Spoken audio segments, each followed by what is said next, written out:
Good day, everyone. And today we are here with my grandmother, Cynthia O. Cabrera, the previous owner of Jersin Barbershop. And we are going to interview her with a few questions. The first question is, what preparations did you make before you engaged in this type of business or job?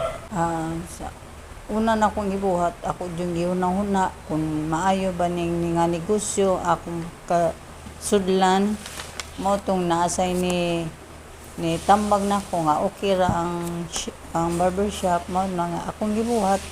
Nag-prepare ko, naghimo ko gamay nga shop, palit ko og mga bangko, nipalit ko og kanang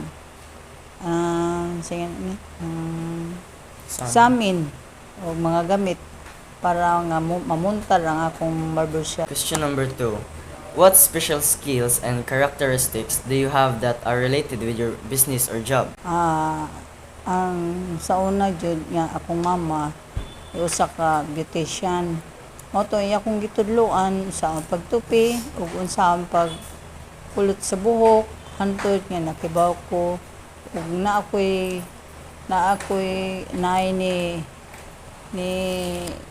nang-apply sa kuwag barbero. O to nga, naay mo tupi nga panglaki, naasay mo tupi nga pang babae, maong ako ang nagkuan.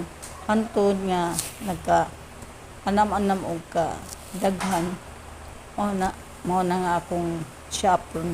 Question number 3. How did you solve business-related problems during the early years of your business operation? Akong gibuhat nga wala anjud ko mo surrender, akong paningkamutan nga masulbad nako ang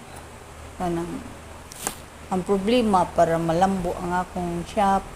Kung gihinay-hinay akong gihunaw-hunaw pag-ayo unsaon ako nga unsaon ako pag buhaton nga malambo ang akong shop. Thank you. Give follow tips from a successful businessman or practitioner before you engage in your business? Naay nitambag nako nga mao ni angay na kong buhaton nga kunana kay shop kinahanglan ang imong buhaton nga mag ayuhon yun ni magda ang imong mga tao para nga dili kabiyaan antod nga malambo ang imong shop. Mo na nga imong tason jud ang imong pasensya. Question number 5. What best business practices can you share with us with aspiring entrepreneurs?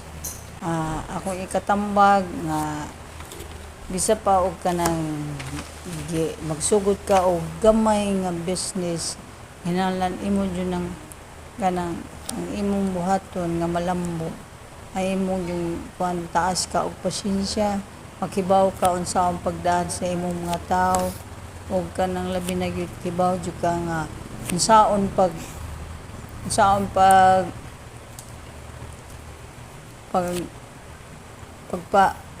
sayo buhaton nimo nga malambo gyud ang imong paningkamutan jud nimo. Ang importante ang kana jud ang imong pasensya, ang imong maayong pagda sa imong mga tao mao na nga molambo jud ang imong negosyo. Thank you. For the last question, what do you think are the salient characteristics, attributes, lifestyle, skills, and traits that made you successful in your business or job? Ang akong yung pasensya sa akong mga barbero, labi na jud na ay mga kalikayan nga na ay mga badlungon mo na istortihan sila pagtarong ug kanang kinahanglan imong yung tarungon imong istorya para sila sa dili sad mo against nimo kinahanglan ang imo yung ipatigbabaw ang imong dako nga pasensya ug ang imong maayong pagda sa mga tao labi na gyud sa mga tao nga nakatabang sa imong negosyo. Thank you. Okay, and that was the last question of our interview. And we will be ending our interview here. Thank you, Ma'am Cynthia, for letting us interview you. Thank you so very much mga children.